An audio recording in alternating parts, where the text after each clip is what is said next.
Bismillahirrahmanirrahim. Assalamualaikum warahmatullahi wabarakatuh. Perkenalkan, nama saya Sri Marlina, mahasiswa Magister Pendas di Universitas UHAMKA. Baik, teman-teman, kali ini saya akan membahas mengenai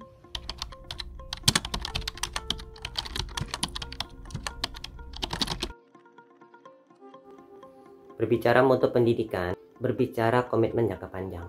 Banyak orang mengira mutu pendidikan hanya berbicara tentang perencanaan, proses, evaluasi, serta monitoring atau monitor pendidikan. Tetapi semua alur tadi, semua alur proses yang biasa kita pahami tidak akan mempunyai dampak apapun apabila tidak dilengkapi adanya semangat komitmen yang tinggi dan jangka panjang untuk menjalankan itu semua. Menurut saya, mutu pendidikan di Indonesia ini sebenarnya bisa kita nilai secara pertama secara kasat mata maupun yang kedua secara instrumen-instrumen penilaiannya gitu. Secara kasat mata sebenarnya kalau kita melihat bahwa di sekitar kita banyak orang yang masih belum atau kesulitan mengakses sekolah secara gratis. Kalau menurut saya itu berarti mutu pendidikan kita masih perlu diperbaiki lagi.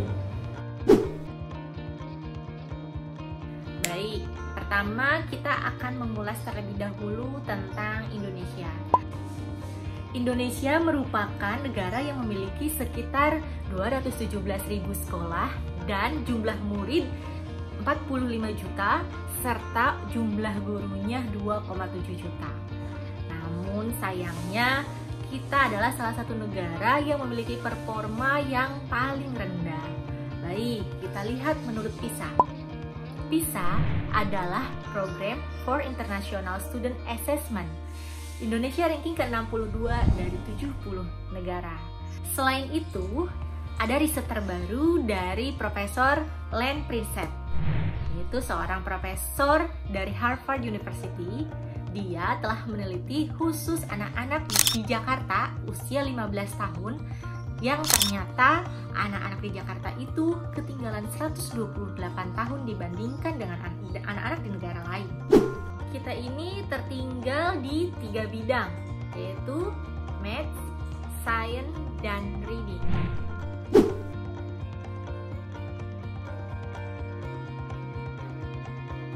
Jika memang pendidikan di Indonesia ini bermasalah, lalu apa yang bisa kita lakukan untuk mengatasi ini? Nah, sebelumnya kita akan menjawab terlebih dahulu pertanyaan mengenai PISA dan bagaimana peranannya. Awal dibentuknya PISA itu karena negara-negara mulai menyadari pentingnya evaluasi pendidikan. Melalui evaluasi terhadap siswa memang bukanlah hal yang baru, tetapi saat ini mempunyai pandangan yang berbeda dibandingkan dengan evaluasi atau tes yang biasanya. Di sini, mereka berusaha mengetes pencapaian pendidikan siswa lewat hal-hal yang bisa saja jadi fokusnya bukan di hafalan, tapi bisa menjadi bagaimana siswa yang umurnya 15 tahun itu bisa siap dalam kehidupannya.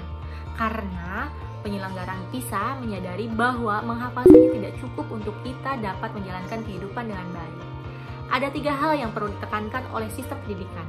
Pertama, kita perlu bertanya, ketika semua pekerjaan sudah berubah dan muncul robot dan lain sebagainya, apakah peserta didik dapat menghadapi tantangan di masa depan? Yang kedua, apakah peserta didik setelah lulus bisa melakukan analisis dan penalaran logika dengan baik? Jika saja logikanya tidak baik, maka pelajaran apapun yang diterima bisa jadi tidak diterima secara baik juga. Lalu yang ketiga, apakah peserta didik setelah lulus bisa mempunyai kapasitas untuk belajar terus-menerus selama hidup mereka? Maka dari itu, ada 3 hal penting yang diukur oleh PISA, yaitu reading untuk belajar, matematika dan logik untuk berpikir, dan scientific literasi untuk memproses hal-hal yang baru.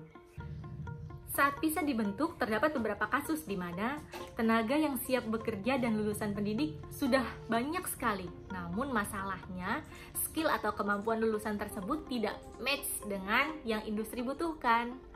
Sehingga terjadi banyaknya pengangguran.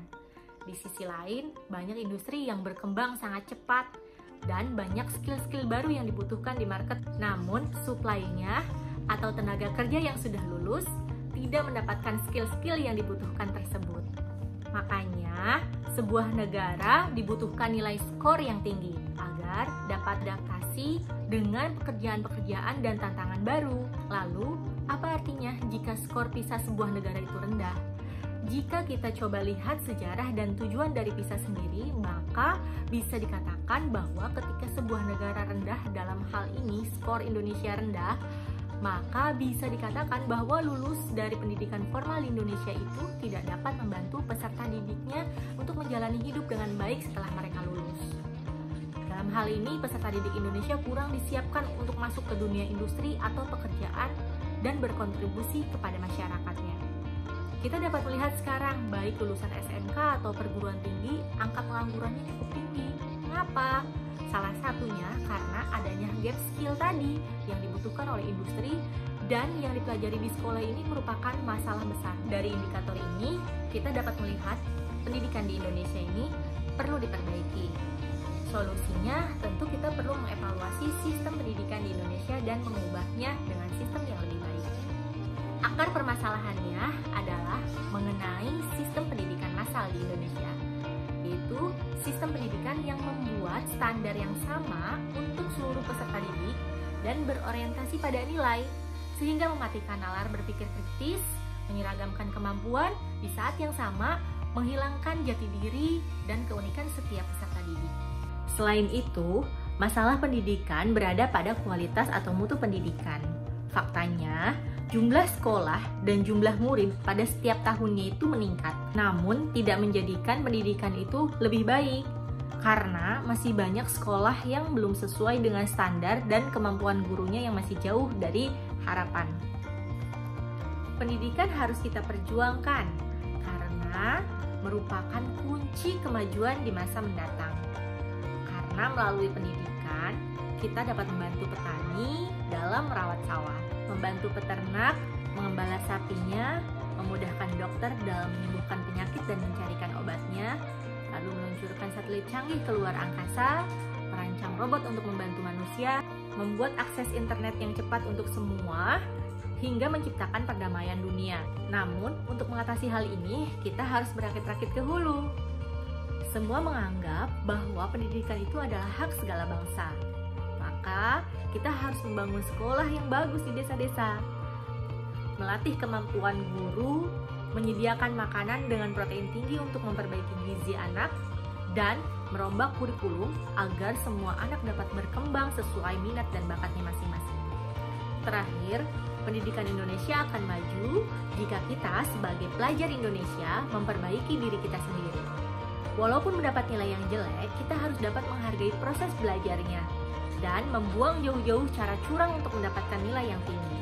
Karena pada akhirnya yang kita butuhkan itu bukan nilai, melainkan rasa ingin tahu, kemauan belajar, keberanian untuk bertanya, rasa tidak cepat untuk berpuas diri, dan rendah hati bahwa semakin banyak yang kita ketahui, maka kita semakin mengerti bahwa kita itu tidak tahu apa-apa. Maka dari sanalah kita akan terus mencari, terus belajar tentang diri kita sendiri dan juga alam semesta.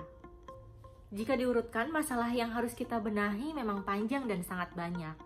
Namun itu semua harus kita perjuangkan agar anak bangsa dari Sabang sampai Merauke bisa cerdas dan berguna bagi manusia sekitarnya.